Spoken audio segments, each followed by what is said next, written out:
Kawachako ni duol makedone ratich oganda pachoka mano KNCHR onyiso luore wiliet mar siasa kachiel kod teko mobila tiyogo e gayo jong'anyo makwedo piny owacho. KNCHR wacho ni duol marango tij obila mano aipoa mondo nonek kod sand mar oganda mitudogo obila e kinde ng'anyo ma ibago kod kweth mar Azimio la Umoja One Kenya. Duol mar KNCHR wacho ni piny Kenya ni kama rach kaluwore kod nek ma oyaye kod wach mar dhi oganda magi wacho ni medore ka oluwo ng'anyo makwedo sirikal.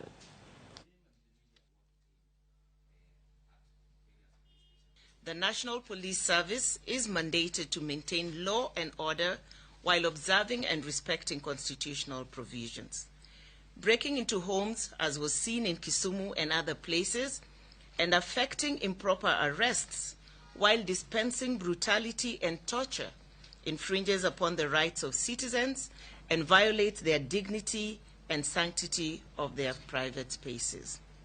The Commission calls on the police and other security agents to conduct arrests in a lawful and respectful manner, adhering to established procedures and respecting the rights and dignity of individuals.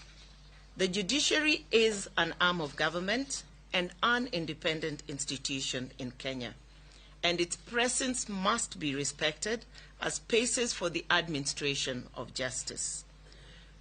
Reports and recorded cases of security agents violently dispersing citizens and journalists within court premises violates the principles of separation of powers and undermines the rule of law. The Commission urges the government to ensure the protection of the judicial spaces and uphold the independence of that judiciary, allowing citizens and journalists to exercise their right to freedom of expression.